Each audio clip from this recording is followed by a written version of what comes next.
Hello ဟုတ်ကဲ့ဟုတ်ကဲ့ဖုန်းခေါ်တယ်လို့ပါ ဟုတ်ပါတယ်ဦးမြင့်လင်းအောင်ဖုန်းဘလော့ထားလားစမ်းကြည့်တာပါဟုတ်ကဲ့ပါ အော်ဟုတ်ကဲ့ဘယ်လောက်ထားရလဲဘာဖြစ်လို့လဲမသိဘူးနော်ဟမ်မသိကျင်လို့လေဖုန်းဆက်ကြည့်တာပါဟုတ်ကဲ့ပါအော်ဟုတ်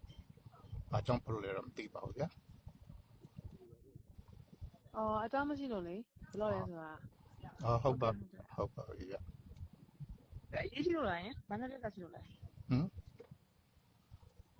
ရေးကြည့်ရဆိုတဲ့ဟာတော့ပိုရေးကြည့်ပါတယ်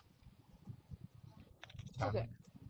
ဒါမဲ့ရေးကြည့်ရလူတော့ပါပဲအမိတော့ရေးမကြည့်ပါဘူးအော်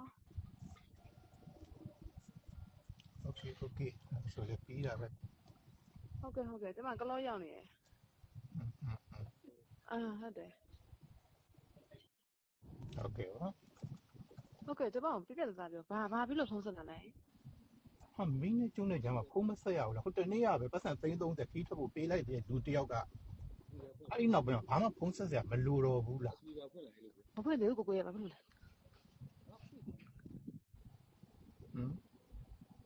ခဏလေးကိုခဏလေးပြောလိုက်စမ်းပါကိုခဏလေး